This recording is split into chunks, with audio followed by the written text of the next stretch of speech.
جس دنیا میں ہزاروں قسم کے حیوانات کے لیے صرف بے ذائقہ گھاس اگتی ہے، وہاں تو نے ایک انسان کے لیے ہزارہا قسم کے ذائقے تخلیق کر دیے۔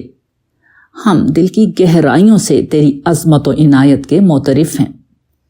غرض روزے کی ہر مشقت اور بے آرامی ان کے لیے معرفت الہی کے نئے دروازے کھول دیتی ہے۔ کھانے پینے کی محرومی ان پر یہ واضح کر دیتی ہے کہ ان جیسی لاکھوں نعمتوں میں وہ ہر لمحے جی رہے ہیں۔ اس احساس سے ان کی آنکھوں سے آنسو رواں ہو جاتے ہیں۔ ان کا سینہ خدائی احساسات کی تجلیوں سے جگمگا اٹھتا ہے۔ ان کی راتیں ذکر الہی سے منور ہو جاتی ہیں۔ ان کا وجود اس خدائی جنت کے لیے سراپا طلب بن جاتا ہے جہاں کوئی بھوک ہوگی نہ پیاس، جہاں ہر نعمت بے روک ٹوک اور بے حد و حساب ملا کرے گی، جہاں سے وہ نکلنا چاہیں گے اور نہ کوئی انہیں نکالے گا۔ وہ اس جہنم کے تصور سے لرز جاتے ہیں جہاں محرومی کی ہر ممکنہ شکل جمع کر دی جائے گی، جہاں خدا کے مجرم، سرکش اور غافل ابد تک خود پر پچھتاووں کی سنگباری کرتے رہیں گے کہ کیسا عظیم موقع انہوں نے گنوا دیا، جہاں وہ ہمیشہ ندامت کے اشکوں کے سیلاب بہاتے رہیں گے کہ انہوں نے کیسے مہربان رب کو پایا اور کس بے دردی سے اسے بھلا دیا۔ یہ اہل ایمان روزے کی حالت میں اس جہنم سے اپنے رب کی پناہ مانگتے رہتے ہیں۔ وہ اپنی خطاؤں پر شرمسار رہتے ہیں۔ وہ سراپا احتساب بن کر اپنی سیرت و کردار کا جائزہ لیتے ہیں۔ وہ عمل صالح کی ہر شکل کو اپنے وجود کا حصہ بنانے کا عزم کرتے ہیں۔ وہ معصیت کی ہر قسم کو زہریلا سانپ سمجھ کر اس سے بھاگنے کی کوشش کرتے ہیں۔ یہی وہ لوگ ہیں جنہوں نے رمضان میں اپنے رب سے ملاقات کر لی۔ یہی وہ لوگ ہیں جنہوں نے جان لیا کہ اللہ معبود حقیقی بھی ہے اور منعم حقیقی بھی، کہ ہے ذات واحد عبادت کے لائق، زبان اور دل کی شہادت کے لائق، اسی کے فرما اطاعت کے لائق، اسی کی ہے سرکار خدمت کے لائق۔ لگاؤ تو لو اس سے اپنی لگاؤ، جھکاؤ تو سر اس کے آگے جھکاؤ۔ خدا کو اسی طرح پانے والے در حقیقت رمضان کو پانے والے ہیں۔ یہی مقربین ہیں، دنیا میں بھی اور آخرت میں بھی۔